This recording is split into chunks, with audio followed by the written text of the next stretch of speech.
자, 지난 시간까지 해서, 우리가 3장까지 진도를 끝냈어요. 그렇죠? 그죠? 맞습니까? 네. 자, 그래서 3장에 있는 내용을 한번 쭉, 이미지 트레이닝을 하고, 그리고 4장으로 들어가도록 할 거예요. 그리고 3장에 관련된 우리 개념별 문제가 나갔었죠. 그죠? 그거는 제가 이제 오늘 마지막 시간에 답을 쭉 불러드릴 겁니다. 아시겠죠? 체크해 주시고, 누누이 말씀드리지만, 개념별 문제가 나가든, 프린트가 따로 유인물이 나가든, 그리고 교재에 있는 문제든, 아니면 문제를 좀 접하게 되잖아요. 그죠? 조금 공부를 하면, 뭐부터 생기냐면, 문제 욕심이 생겨요, 여러분. 내가 풀 수 있지 않을까? 물론 풀 수 있어요. 그죠? 풀 수 있는 문제도 있고, 그 다음에 풀기 어려운 문제도 있고, 여러 가지가 있는데, 문제에 스트레스를 받지 않았으면 하는 게 제 바람입니다. 아시겠죠? 지금, 수업 중간중간에 나눠드리는 개념별 문제도, 최종적으로 완성도가 있을 때 문제가 좀 잘 풀려요. 그죠? 그리고 문제 유형도 기억, 니은, 디귿 수능형 문제들이 많기 때문에 문제가 여러분들한테 좀 어려울 수 있어요. 그러니까 그 문제에 오히려 스트레스를 받는다면 이 유인물을 주는 게 큰 의미가 없어요. 그죠? 그러니까 안 풀리면은 어차피 시험 보기 직전까지는 다 풀고 그 다음에 내용 정리하고 그 다음에 문제에 대한 피드백도 다 하고 그리고 이제 시험을 보러 갈 거기 때문에 지금 당장 하지 못한다고 해가지고 나한테 좀 버겁다고 해가지고 스트레스 받으실 필요는 전혀 없다라는 말을 다시 한번 강조를 드립니다. 아시겠죠?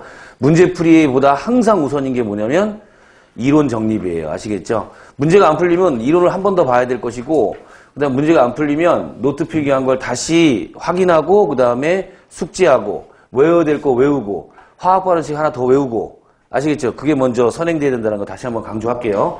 자, 3장 내용은 어떤 내용들이냐면 3장 타이틀이 뭐였어요, 여러분?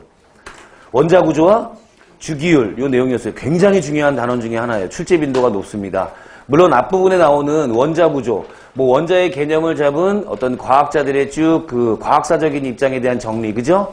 돌턴이라든가 톰슨, 러더퍼드, 보어 이런 얘기보다는 그 내용은 출제 빈도가 높진 않아요. 하지만 제가 핵심 키워드로 딱딱딱 정리를 해달라고 이야기를 했고 특히 보어의 수원자 선스펙트럼은 그나마 그 와중에 좀 출제 빈도가 좀 높은 편이에요. 그래서 선스펙트럼에 대한 실험, 양자수가 나오게 된 배경, 그렇죠? 이 보어의 수원자 선스펙트럼으로 전자 껍질을 설명해 놨는데 단점이 뭐였냐면은 수소 원자만 설명할 수 있었어요. 그죠? 그 다음에 다전자 원자의 설명을 할 수가 없었기 때문에 그 다음으로 나온 이론이 바로 뭐였다? 오비탈이었어요. 그죠? 이 오비탈도 출제 빈도가 좀 높은 편이에요. 오비탈 전자 배치를 채우는 방법은 반드시 머릿속으로 완벽하게 숙지하셔야 되고 어떤 원소 기호가 딱 나오면 원자 번호에 따른 전자수, 그 다음에 전자가 어떻게 바닥 상태에서 전자가 채워질 것인지를 숙지를 반드시 해주셔야 되고 그 원자가 중성 원자가 양이온, 음이온, 이온이 됐을 때 전자 배치가 어떻게 달라질 것이며 라는 것들의 파악으로부터 그 다음번에 나오는 주기율, 즉 원소의 주기적 성질 있죠. 그죠? 그런 것들을 우리가 뭐 할 수 있다? 전체적으로 정리해 나갈 수 있다는 거예요. 그래서 오비탈부터가 꽤 중요하다는 걸 염두에 두십니다.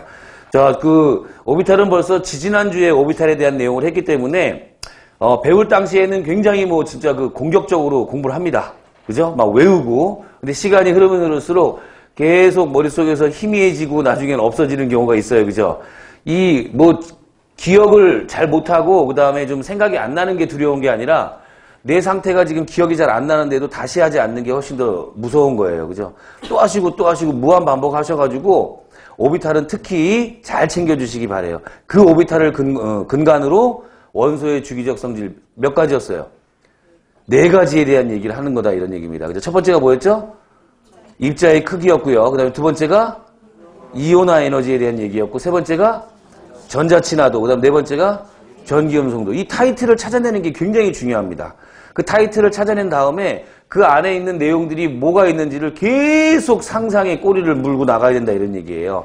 입자의 크기 하면은 입자의 크기에 영향을 주는 큰 2가지 물리량이 있었어요. 첫 번째가 그렇죠. 전자 껍질수였고요. 그 다음 두 번째가 유효액전하였어요. 이 전자 껍질수와 유효액전하를 상대적인 크기를 판단할 때 오비탈 전자 배치가 항상 껴들어가서 우리의 상상력을 불러올 수 있다 이런 얘기죠. 그죠? 그래서 오비탈의 출발점이 굉장히 중요하다는 거 다시 한번 강조하고요.